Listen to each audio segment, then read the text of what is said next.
Hello friends, இந்த வீடியோவில் ரொம்பவே சூப்பரான அக்கி ரொட்டி, அதுவும் ரேஷன் புழுங்கல் அரிசியை வச்சு எப்படி செய்கிறது அப்படின்னு சொல்லி தான் பார்க்க போகிறோம். இப்போது நான் பார்த்தீங்கன்னா புழுங்கல் அரிசி 4 டம்ளர் எடுத்திருக்கேன். நீங்கள் உங்களுக்கு எந்த அளவுக்கு தேவைன்னு பார்த்துட்டு எடுத்துக்கோங்க.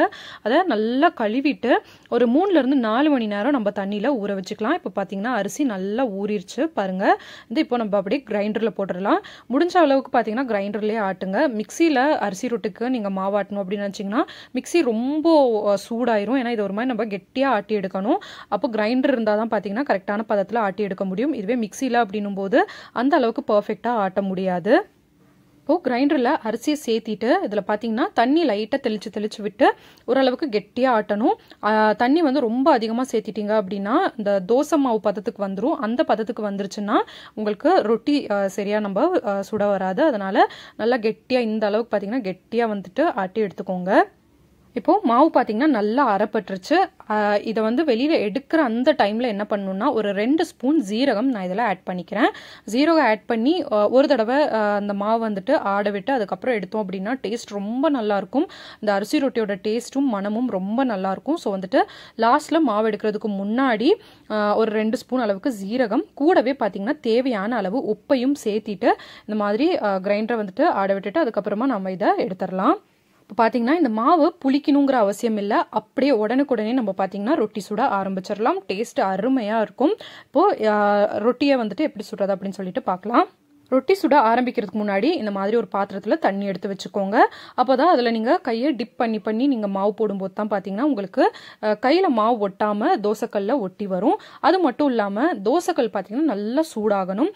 நல்லா சூடானால் தான் நீங்கள் போடுற மாவு தோசைக்கல் பிடிச்சிக்கும். அப்போ உங்கள் கையில் ஒட்டாமல் வரும்.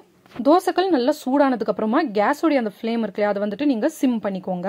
இப்போ பாருங்கள், ஒரு உருண்டை மாவு எடுத்து தோசைக்கல்ல போட்டுட்டு உங்கள் கையை தண்ணியில் முக்கி இந்த மாதிரி லைட்டாக அமுத்தி விடணும். இப்படி அமுத்தி விடும்போது பார்த்தீங்கன்னா அடியிலேருந்து மாவு தோசைக்கல் பிடிச்சிரும். பாருங்கள், முடிஞ்ச அளவுக்கு இந்த அளவுக்கு ஸ்ப்ரெட் பண்ணி விட்டுக்கணும். கையில் தண்ணியை நினச்சி இப்படி ஸ்ப்ரெட் பண்ணி விட்டுறணும். அதுக்கப்புறம் பார்த்தீங்கன்னா மீதி இருக்கிற பகுதியை கையால் அப்படியே திருப்பி விட்டுட்டே வரணும்.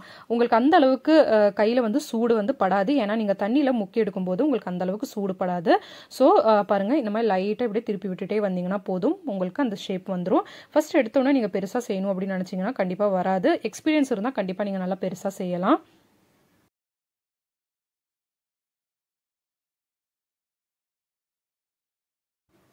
பாருங்கள், இந்த அளவுக்கு தட்டி விட்டதுக்கப்புறமா தாராளமாக கொஞ்சம் எண்ணெய் விட்டுக்கலாம். இப்படி எண்ணெய் விடும்போது தான் பார்த்தீங்கன்னா இதோட டேஸ்ட்டு ரொம்ப நல்லாயிருக்கும். எண்ணெய் இல்லாமல் செஞ்சாலும் நல்லாயிருக்கும். ஆனால் கொஞ்சம் வரன்ட்டு இருக்கும்.